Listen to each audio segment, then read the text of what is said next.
बढ़ाया है tariff. US ने चीन पर 10% टैरिफ लगाया है। चीन गूगल के कामकाज की जांच अब करवाएगा। तो ऐसे में अब एक दूसरे पर बदले की दिशा में काम करते नजर आ रहे हैं अमेरिका और चीन, क्योंकि सबसे पहले अमेरिका ने जो टैरिफ बढ़ाने का काम किया, उसके बाद अब चीन जो है वो 2 कदम आगे बढ़ता नजर आ रहा है अमेरिका के खिलाफ। और ऐसे में अमेरिकी कच्चे तेल पर भी 15% टैरिफ बढ़ा दिया है। कृषि मशीनरी और कारों पर भी टैरिफ बढ़ा दिया है। यूएस ने चीन पर 10% टैरिफ लगाया, उसके बाद चीन की ये कार्रवाई देखी जा रही है। और चलिए आप अधिक जानकारी के लिए न्यूज रूम से हमारे सहयोगी आशीष दीक्षित हमारे साथ जुड़ गए हैं। आशीष, अमेरिका ने 1 कदम आगे बढ़ाया तो चीन यहां पर 2 कदम आगे नजर आ रहा है। जिस तरीके से टैरिफ चीन बढ़ाता जा रहा है, ऐसे में अब ये बदले की दिशा में काम हो रहा है दोनों तरफ से। देखिए, इसकी शुरुआत तो होनी ही थी, क्योंकि अमेरिका ने पड़ोसी देश मैक्सिको और कनाडा पर 25% टैक्स लगा दिया था और चाइना पर 10% टैक्स लगाया था। लेकिन मैक्सिको और कनाडा में जब इसको विरोध हुआ, बातचीत हुई, तो मैक्सिको और कनाडा का जो टैरिफ था 1 महीने के लिए एक्सटेंड कर दिया गया। लेकिन चीन का टैरिफ बरकरार रखा गया। चीन इससे आग बबूला हो गया। विश्व जो व्यापार संगठन है वहां उसने आवाज उठाई। उसके बाद भी कुछ नहीं हुआ, तो चाइना ने बदले के लिए कहते ना टिट फॉर टैट के मद्देनजर चाइना ने 15% टैक्स लगा दिया। तो कहने का मतलब यह है कि ट्रेड वॉर पूरी तरीके से शुरू हो चुका है। चाइना अपनी तरफ से गेम कर रहा है और अमेरिका अपनी तरफ से कोशिशें कर रहा है घेरने की। लेकिन सबसे इंपॉर्टेंट बात जो है वो ये कि इससे भारत को फायदा हो सकता है, क्योंकि ट्रेड वॉर के तहत मैक्सिको से अमेरिका अगर कोई सामान खरीदा जाता है, मान लीजिए 1 लाख रुपए की कोई 1 लाख डॉलर की कोई कार है, उस पर 25% अगर टैक्स लगा देते हैं तो वो 1,25,000 डॉलर की हो जाएगी। तो यानी कि महंगाई अमेरिका में बढ़ सकती है। ये 2 धारी तलवार है अमेरिका के लिए। एक तरफ टैरिफ लगाने से उसके यहां भी महंगाई बढ़ सकती है। तमाम चीजें हैं जो महंगी हो सकती हैं, जैसे बियर है, वाइन है, फल, सब्जी, इत्र, कपड़े और खेल का सामान, जूते वगैरह। जो टैक्स इन पर लगेगा तो अमेरिका में महंगाई बढ़ना लाजमी है। मैक्सिको की बात करें तो मैक्सिको 83% अपना सामान अमेरिका को बेचता है। कनाडा अपना 76% सामान अमेरिका को बेचता है। तो निश्चित तौर पर जब सामान बाहर से आ रहा है उस पर टैरिफ आप लगा देंगे तो वो सामान महंगा ही होना है। वो सीधी सीधी जनता पे मार पड़ेगी, यानी कि अमेरिका में जो लोग रह रहे हैं उन पे मार पड़ेगी। चाइना की बात करें तो चाइना से अमेरिका चिढ़ा हो रहा है और बदले की कार्रवाई अब ट्रंप जिनपिंग ने की है। एक बात और, गूगल जो सबसे इंपॉर्टेंट है, गूगल पर भी चाइना ने जांच बिठा दी है और कहा है कि ये जासूसी कर रहा है चाइना की। और इससे बड़ा और टकराव बढ़ने की संभावना है। लेकिन इन सब का फायदा भारत को मिल सकता है, क्योंकि अगर अमेरिका भारत के साथ, क्योंकि मोदी जी भी जा रहे हैं 12 फरवरी के आसपास, मोदी जी का भी अमेरिका में दौरा है। और मैक्सिको और कनाडा पर टैरिफ की जो लिमिटेशन है 1 महीना बढ़ा दी गई है। क्या ट्रंप कोई बीच का रास्ता निकालेंगे और ट्रंप कनाडा और मैक्सिको के जरिए, जो मैंने बताया कितने % व्यापार होता है, उसके जरिए से क्या भारत से व्यापार करेंगे? क्योंकि भारत एक बहुत बड़ा मार्केट है।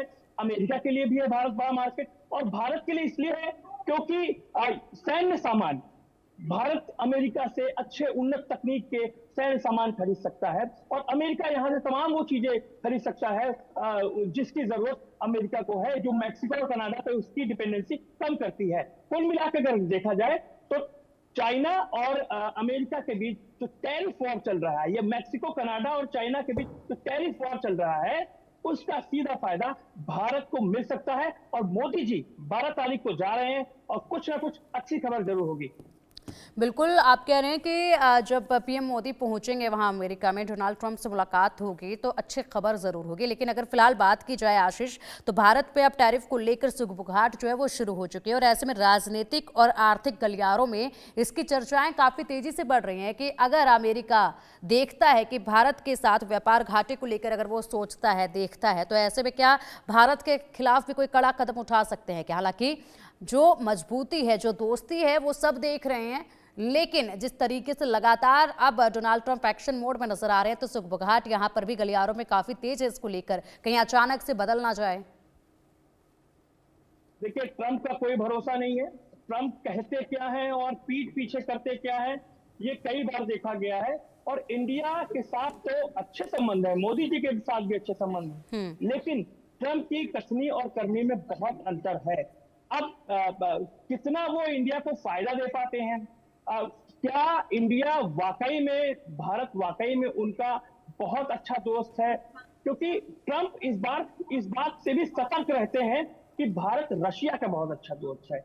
रशिया अमेरिका को आप जानते हैं किस तरीके से, कितने दुश्मन मुल्क हैं। तो ट्रम्प फूक फूक कर भारत के साथ संभल संभल कर डील कर रहे हैं, एक एक चीज डील कर रहे हैं। और क्या जरूरत है, क्या कोई ऐसी टेक्नोलॉजी भारत के साथ शेयर ना कर दें जिससे रशिया को फायदा हो जाए या रशिया के जरिए चाइना को फायदा हो जाए? तो ट्रम्प कब क्या करेंगे? अब अप्रवासी भारतीयों की बात कर लें तो अप्रवासी भारतीयों को निकालने की बात, वो अप्रवासी भारतीय ही है, तमाम मुल्कों से जो उनके यहाँ अवैध तरीके से रह रहे हैं उनको निकालने की बात भी जिस तरीके से हुई और जिस तरीके से आनंद फानंद में वो लोगों को वहां से हटा रहे हैं, निकाल रहे हैं, T-17 ग्लोब मास्टर के जरिए दूसरे दूसरे देशों में जो अवैध तरीके से वहां रह रहे हैं उनको भेज रहे हैं। तो ट्रम्प क्या करेंगे, कब करेंगे, उनकी प्लानिंग क्या है? क्योंकि ट्रम्प अकेले नहीं है, ट्रम्प के साथ इस बार एक लंबी चौड़ी फौज है उनको सलाह देने वालों की, चाहे वो एलन मस्क हो या तमाम और लोग हों जिनकी वो सलाह मानते हैं। और सलाह देने वाले इस पक्ष के भी हैं और भारत के पक्ष के हैं और विरोधी पक्ष के लोग भी हैं। तो ट्रम्प कब क्या करेंगे ये किसी को नहीं पता, लेकिन फिलहाल भारत की, मोदी जी की ट्रम्प के साथ अच्छी दोस्ती है और 12 तारीख को मोदी जी जा रहे हैं वहां पर, और मुझे लगता है कि वहां से अच्छी खबर आएगी और भारत को सैन्य क्षेत्र में, व्यापारिक क्षेत्र में, तमाम एक्सपोर्ट इंपोर्ट के क्षेत्र में भारत को बहुत अच्छी खबर मिलने वाली है। बिल्कुल बिल्कुल आशीष, और ऐसे में अगर हम टैरिफ की बात करें, जिस तरीके से डोनाल्ड ट्रंप फिलहाल टैरिफ को लेकर सख्त नजर आ रहे हैं, तो ऐसे में अमेरिका भारत के बड़े बाजार को अनदेखा नहीं कर सकता है। डोनाल्ड ट्रंप भारत के बड़े बाजार को अनदेखा नहीं कर सकता है, क्योंकि अगर बात की जाए तो यहाँ पर सोशल नेटवर्किंग कंपनियों का सबसे बड़ा बेस भारत ही है। और जिस तरीके से H-1B वीज़ा को लेकर उनके पहले रुख अलग थे, लेकिन बाद में एलन मस्क ने जिस तरीके से स्टैंड लिया उसके बाद उनका रुख अलग हुआ। तो ऐसे में ज़रूर कई सारी ऐसी चीज़ें हैं जिन पर वो सोचने को मजबूर हो जाएंगे। क्या लगता है आपको?